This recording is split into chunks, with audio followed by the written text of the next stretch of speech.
성경 말씀 누가복음 19장 1절에서 10절까지입니다. 예수께서 여리고로 들어가 지나가시더라. 삭개오라 이름하는 자가 있으니 세리장이요 또한 부자라.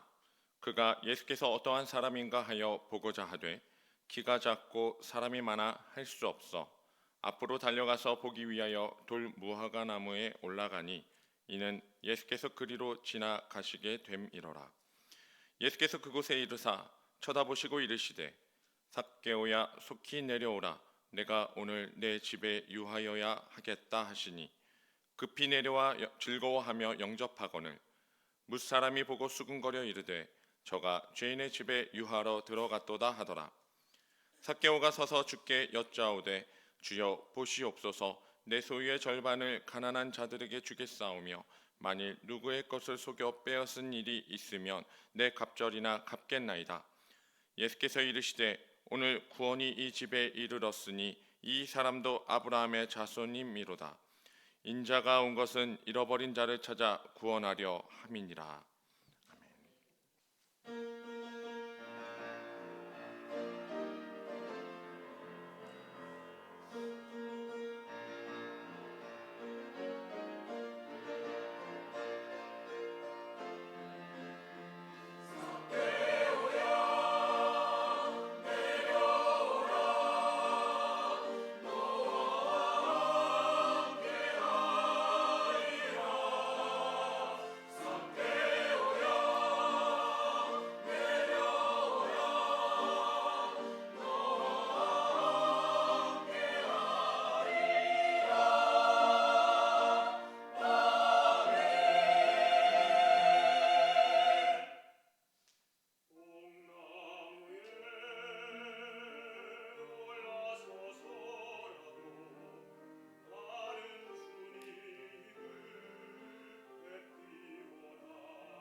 삭개오의 구원에 대해서 말씀을 나누겠습니다. 우리 인생에는 분명히 목적이란 게 있습니다. 천하보다 귀한 각 심령에 하나님께서 목적을 부여하여 주신 것입니다.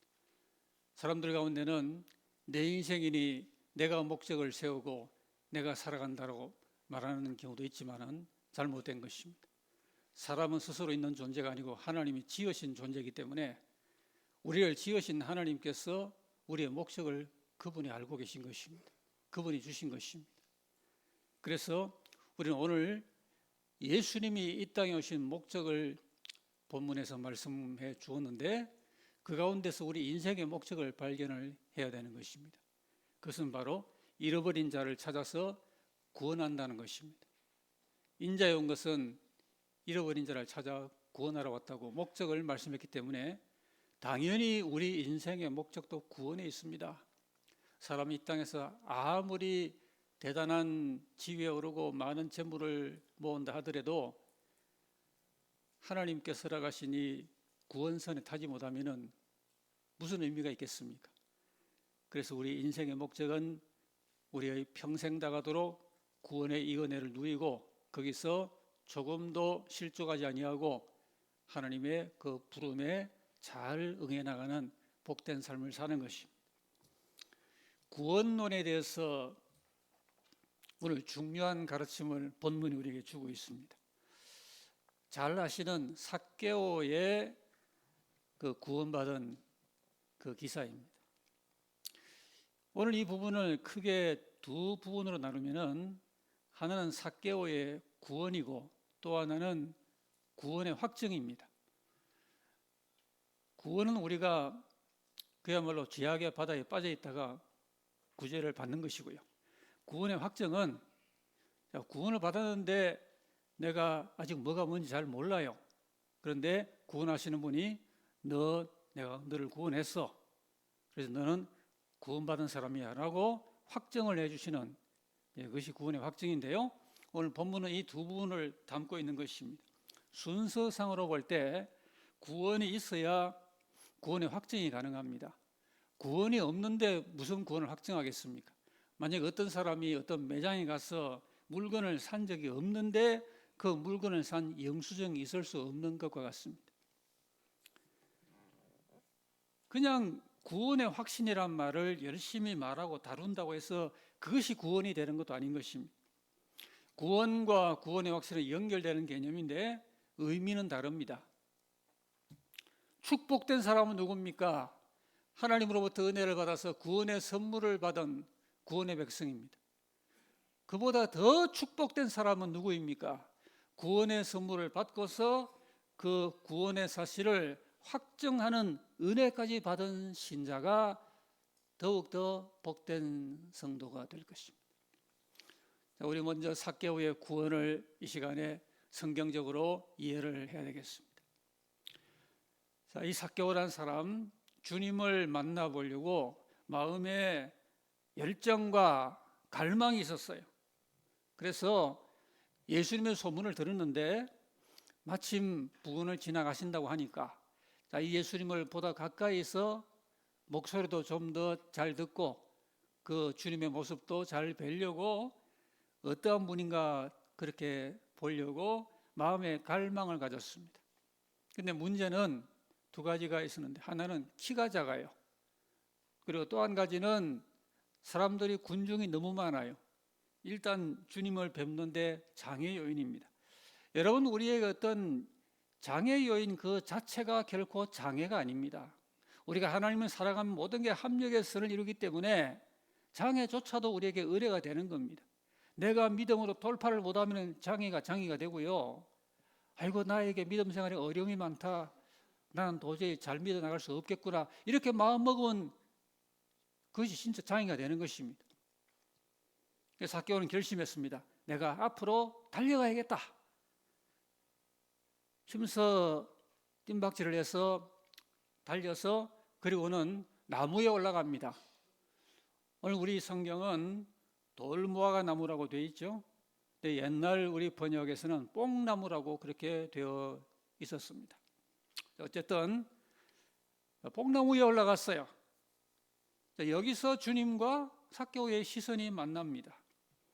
자, 우리가 여기서 기억하고 넘어갈 점은 이 삭개오의 마음의 갈망이 어디서 나왔을까? 여러분, 이 땅에 같이 살지만요, 이 인간의 갈망은 여러 갈래입니다. 어떤 사람은 물질에 대한 갈망, 어떤 사람은 자기의 어떤 탐욕적인 육체적인 그런 목적에 대한 갈망, 여러 다양한 갈망을 사람들은 가지고 사는데, 하나님을 향하여 갈망을 가지는 게 가장 중요한데, 근데 사람들마다 다 그런 게 아닙니다. 어떤 사람은 갈망이 있어요. 근데 어떤 사람은 하나님 향하여 갈망을 갖지를 않고 삽니다. 왜 그럴까? 여기에 신비가 있습니다. 오늘 4절까지는 이제 삭개오가 하나님의 구원을 향하여 나아가는 그 행동을 객관적으로 표현을 했고요. 그런데 성경은 한 사람의 구원이 이루어지는 데에는 보다 더 깊은 구원론적인 신비가 있다, 그렇게 말하고 있습니다. 하나님께서는 우리가 어떤 행동을 하기 전에, 우리가 우리 입으로 어떤 고백을 하기 전에 영원한 하나님의 뜻을 따라 구원의 신비 가운데서 우리를 불러주시는 것입니다. 우리가 이것을 한마디로 은혜라 그럽니다. 삭개오가 남보다 영성이 잘 준비가 되어서 그렇게 열정을 품고 예수님을 찾은 것 같지만은 그 이전에 구원론적인 신비가 있었어요. 요한복음에 보면은 예수님의 제자 가운데 나다나엘이라는 제자가 나옵니다. 주님이 그를 보시고 하시는 말씀이, 보라, 이는 참 이스라엘 사람이라, 그에게는 간사한 것이 그 속에 없도다라고 대단한 칭찬하십니다. 그러니까 나다나엘이, 아니 예수님 어떻게 저를 아세요? 이렇게 물으니까 주님이 말씀을 하십니다. 빌립이 너를 부르기 전에 내가 무화과 나무 아래 있을 때 너를 봤노라 그럽니다. 이 나다나엘을 빌립이 전도했거든요. 그런데 지금 눈앞에서 대화하는 그 상황에서 그때 예수님이 너 내 앞에 왔니? 라고 하시는 게 아니라 훨씬 그 이전에 그를 봤다는 겁니다. 심지어 빌립이 나다나엘에게 전도도 하기 전에 예수님이 먼저 보셨어요. 뭐 하려고 보셨을까요? 그를 구원하시고 그를 제자로 삼으시려고. 주님의 시선은 우리보다, 우리 행동보다, 우리 판단보다 훨씬 더 먼저 있었던 것입니다. 주님이 삭개오가 주님을 찾기 전에 그를 먼저 아셨다라고 하는 사실입니다. 여리고를 들어가서 이제 지나가시면서 거기에 사는 삭개오를 내가 찾아야겠다. 주님이 그냥 지나치는 사람 가운데 한 사람을 너 나 좀 보자라고 하신 게 아니라는 말입니다. 인산인해의 사람들이 모여들었어요. 그 가운데서 삭개오라는 사람을 찾아서 만나서 그를 구원으로 이끌어야겠다라는 계획을 세우신 거예요. 10절 말씀이 이걸 증명하고 있어요. 인자의 온 것은 그냥 구원하러 왔다가 아니라 뭐라 그랬죠? 잃어버린 자를 찾아서 구원하러 왔다고 하신 겁니다. 오늘 저와 여러분은 하나님께서 많은 사람 가운데 웬일인지 몰라도 찾고 찾아서 구원의 백성으로 불러줘서 이 자리에 있는 줄로 믿으시기 바랍니다. 그냥 아무나 구원하시는 게 아니에요. 잃어버린 자를 찾아 구원하시는 것이 인자에 오신 목적이란 말입니다. 삭개오는 우리 아는 것은 세리장이었어요. 당시에 동족을 갈취하는 그런 공적으로 유대인들에게는 혐오의 대상이 되었던 그런 직임이었습니다. 아무도 삭개오를 인정도 안 해줬고 친구 삼지도 않았고 시선을 그에게 두지도 않았었습니다. 주님은 삭개오와 이제 시선을 마주치시고 적극적으로 구원의 의지를 나타내십니다. 오늘 본문 5절 말씀에 삭개오야 속히 내려와라, 내가 오늘 내 집에 유해야 하겠다. 물론 삭개오가 부자기 때문에 계실 만한 하룻밤 묵으실 장소가 되겠지만은 그러나 그러지 않고도 주님이 하룻밤 묵으실 때가 왜 없었겠습니까? 왜 그렇게 크고 많은 여리고성에 많은 사람들의 그 묵으실 공간이 있었음에도 불구하고 그 사람들 가운데 삭개오의 집에 주님이 들어가서 유하시겠다고 하신 겁니까? 주님이 지나가시면서 안수만 한번 하셔도 굉장한 은혜인데 아예 하룻밤을 그 집에 들어가서 묵으시겠다고 하는 것은 위대한 은혜가 아닐 수가 없습니다. 주님은 삭개오에게 지금 아직 회개하라는 말씀 한마디도 하지 않으셨지만은 선명한 구원의 소명을 지금 나타내시고 있습니다. 오늘 여러분 우리들도 하나님의 은혜 없이 이 자리에 앉아 계신 분은 아무도 없습니다. 다 나름대로 하나님의 은혜의 부르심을 받고 그 옛날에 또는 최근에 하나님 앞으로 나온 것입니다. 중요한 것은 하나님의 은혜를 받고 은혜가 나에게 임하고 있다는 것을 느끼는 사람은 가만히 있으면 안 됩니다. 그 은혜에 응대하셔야 됩니다. 오고 가는 게 있어야 됩니다. 반응이 있어야 됩니다.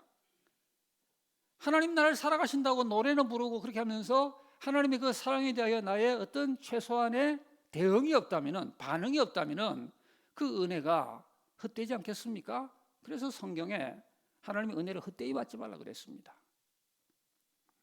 많은 현대인들이 주님의 은혜로운 부르심 앞에서 자기 할 일을 안 합니다.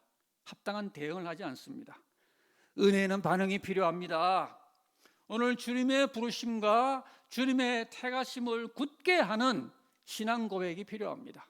하나님께서도 웬일인지 천에 하나 만에 하나 나를 택하고 나를 불러주셨으니 나도 이제는 예수님밖에 없다. 예수님을 꽉 붙들고 주님이 나를 붙잡으시니 나도 주님의 팔을 꽉 붙잡고 주님께 붙어 살아야겠다. 이런 우리의 신앙적인 리액션, 반응이 필요하단 말입니다. 그래야 이신득이 믿음으로 의가 주어지는 그런 은혜에 우리가 달할 수 있기 때문입니다. 주님의 이 부르심에 삭개오는 진심으로 그리고 행동으로 반응을 했습니다. 두 가지 반응을 했어요. 6절 말씀에 기쁨으로 영접을 하였습니다. 여기 중요한 말은 영접을 했다는 겁니다. 여러분 옛날에 임금님이 만약에 우리 집 앞을 지나가면은 그냥 잘 가세요 그럽니까? 어쨌든 영접을 하지 않겠어요? 만약에 영접을 안 하면은 그 백성은 그 임금님을 인정 안 하는 것이 되겠죠. 오늘 삭개오가 예수님을 뭐라고 호칭합니까? 주여라고 분명히 본문에 호칭을 하고 있습니다. 큐리오스란 말입니다. 이 큐리오스라는 하는 말은 주인이고 지배자고 임금님이라는 뜻입니다. 여러분 임금님은 백성의 그야말로 생사화복을 한 손에 쥐고 주관하는 존재 아닙니까? 그래서 예수님을 나의 주님이시다라고 고백하는 것은 그 주님이 내 인생의 지배자가 되고 통치자가 되어서 나의 전적 복종을 받으시기에 합당하신 분이라고 고백을 하는 겁니다. 그런 마음으로 예수님을 영접을 하여야 하는 것이죠. 오늘 현대인들이 예수님을 그분 좋은 분이야, 그분 인류의 스승이야, 또는 우리 신자들 가운데도 사도신경을 고백하면서 예수님 하나님의 아들이시라고 고백을 합니다. 그러나 영접을 하지 않습니다. 계시록 7교회에 나오는 라오디게아 교회가 그랬습니다. 모든 게 풍성했어요. 그야말로 그 당시에 무역의 중심지 교회였습니다. 영접을 하지 아니했기에 주님이 볼지어다 내가 문 밖에서 두드린다. 누구든지 내 음성을 듣고 문을 열면은 내가 그에게 들어가서 그로 더불어 먹고 그런 나로 더불어 먹을 것이다. 교회에다가 하신 말씀입니다. 얼마나 안타까운 일입니까? 세상에다가 하신 말씀이 아니에요. 교회가 예수님을 머리로 모시는 신앙 고백의 공동체인 교회가 예수님을 영접을 하지 않고 있으니 주님이 문 밖에 서서 두드리고 계시는 이 어처구니 없는 현실이 그 당시에도 있었고 현대는 왜 없겠습니까? 여러분 우리가 다시 한번 우리 삶 가운데 예수님을 영접하고 있는지, 예수님이 저와 여러분의 통치자인지, 예수님이 가라 그러면 가고 서라 그러면 서고 심지어 살아라 그러면 살고 죽으라 그러면 죽을 수 있는 나의 절대 통치자로 내가 영접을 하고 신앙생활을 하고 있는지 우리가 점검해 보시면서, 또 한 가지는 모든 탐욕을 버리는 결단을 보여주고 있습니다. 8절 말씀에 주여 보시옵소서, 내 소유의 절반을 가난한 자들에게 주겠사오며 만일 누구의 것을 빼앗은 일이 있으면 내 갑절이나 갚겠나이다. 이게 꼭 공식은 아니에요.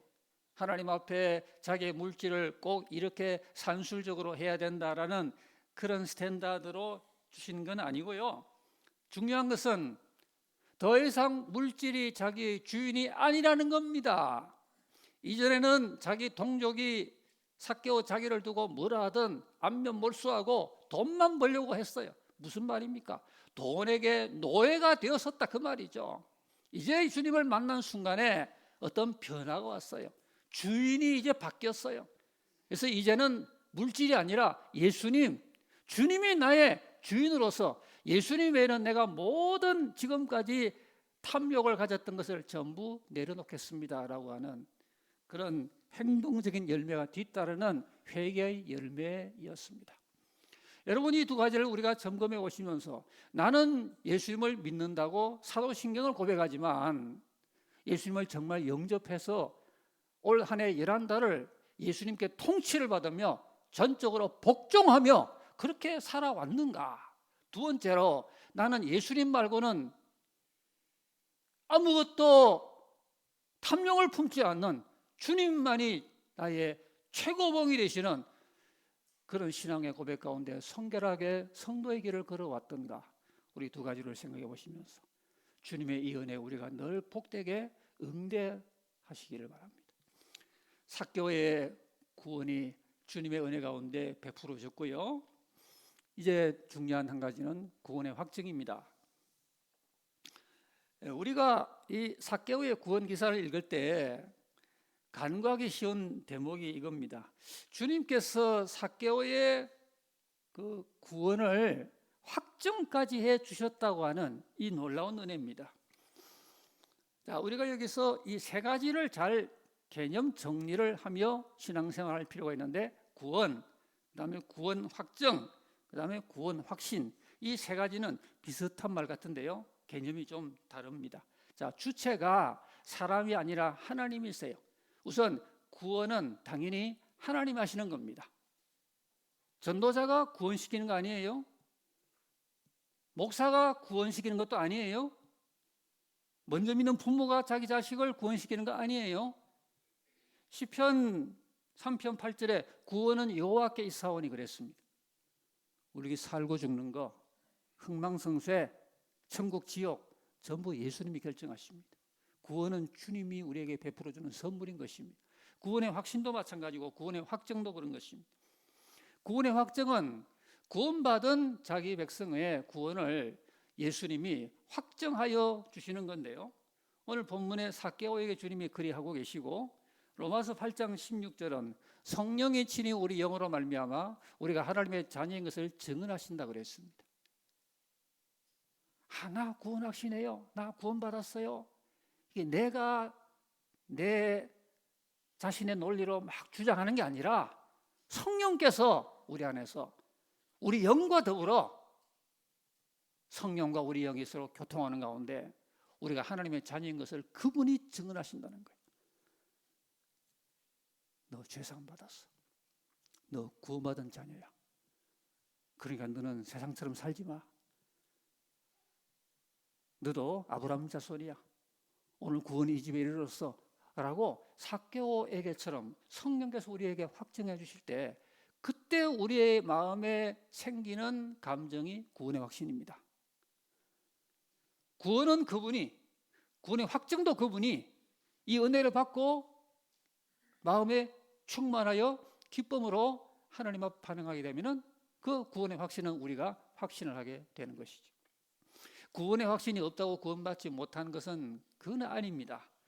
본인에게 구원의 확신이 부족해도 구원주 하나님께서 구원의 선물을 주실 사람에게 주실 수가 있기 때문입니다.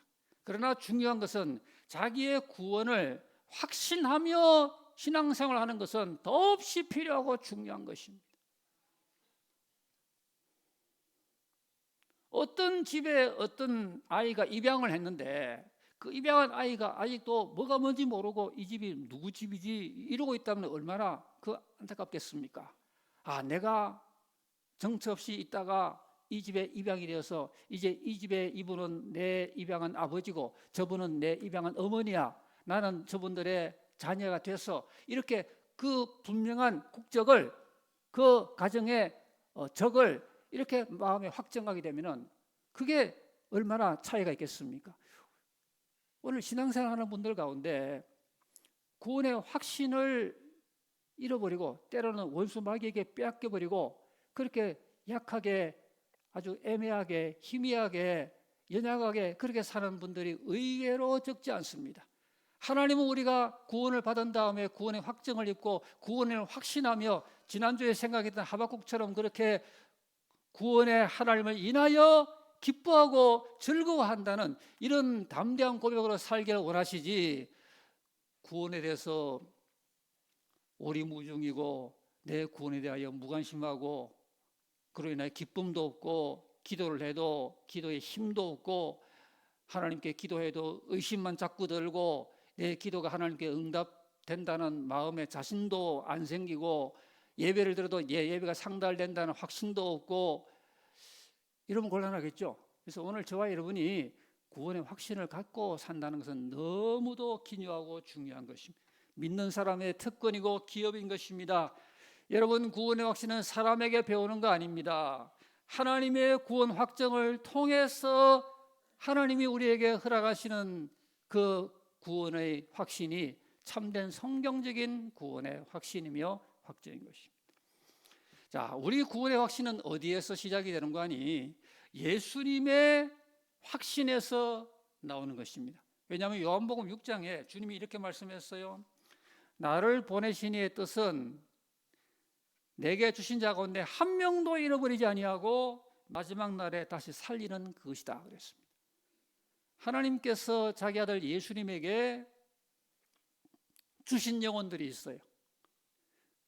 그래서 아버지가 아들에게 주신 그 영혼을 그 가운데 한 명도 놓치지 않고 마지막 날에 반드시 살려내겠다, 구원시키겠다 라고 주님이 사명감을 가지고 내 아버지의 뜻을 내가 이루려고 왔다고 선포하시는 것입니다. 주님의 위대한 확신입니다. 아무도 자기 백성을 주님이 놓치지 아니하고 끝까지 그를 돌봐주고 잘 지켜주어서 하나님의 영원한 구원에 이르도록 그와 함께 하겠다는 주님의 위대한 확신입니다. 이 주님의 구원 의지에 우리 구원의 확신이 출발하게 되는 것입니다. 여러분, 전 인류 구원은 아닙니다. 분명히 아버지의 뜻은 내게 주신 자 중에 내가 하나도 잃지 않겠다 그랬습니다. 하나님 아버지께서 아들에게 주신 그 명단 가운데 한 명도, 그야말로 한 명도 잃지 아니하고 다 구원의 우리에 모아서 영원한 구원을 취득하게 하겠다. 이 주님의 확신이었어요. 오늘 예배드리는 저와 여러분, 하나님께서 구원식이라고 아들에게 주신 명단들이 된 줄로 믿으시기 바랍니다. 아버지가 아들에게 준 그 명단 안에 저와 여러분이 들어있다는 구원의 확신을 날마다 가지시기 바랍니다. 그래서 그런 사람은 예수님 어떻게 한다고요? 한 명도 놓치지 않고 그를 구원해내겠다는 겁니다. 이 주님의 구원 의지에서 우리 구원의 확정과 확신이 나오게 되는 것입니다. 여러분, 주님의 구원 선언은 이와 같이 삭개오에게 구원의 확정이 되었습니다. 삭개오의 회개를 이렇게 들으신 예수님이 이렇게 주위에 많은 사람들 가운데 삭개오를 딱 집어서 뭐라고 말씀했나요? 9절 말씀에 오늘 구원이 이 집에 이르렀다. 이 사람도 아브라함의 자손이다 그랬어요. 주님의 선언입니다. 우리가 여러분 주님의 이런 선언을 받게 되면 얼마나 기쁘겠습니까? 세상에서 돈이 좀 많이 벌리든 적게 벌리든 내가 겉으로 실패를 하고 있던 혹은 성공을 했던 그런 것과 아무 관련 없이 예수님이 오늘 구원이 이 집에 이르렀다. 너도 아브라함 자손이야.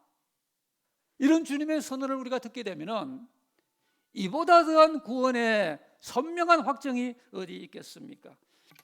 오늘 예수님이 삭개오에게 이런 확정을 주시는 선언이야말로 진정한 우리의 구원의 확정입니다. 만약에 어떤 사람이 인간적으로 나도 구원을 확신해, 우리 집도 구원을 확신해라고 인간적으로 아무리 주장을 해도 그것은 자기의 개인적인 인본적인 논리이지 주님의 구원 확정과는 무관한 것입니다. 오늘 현대교회에 이런 공허한 구원 확신이 많아요.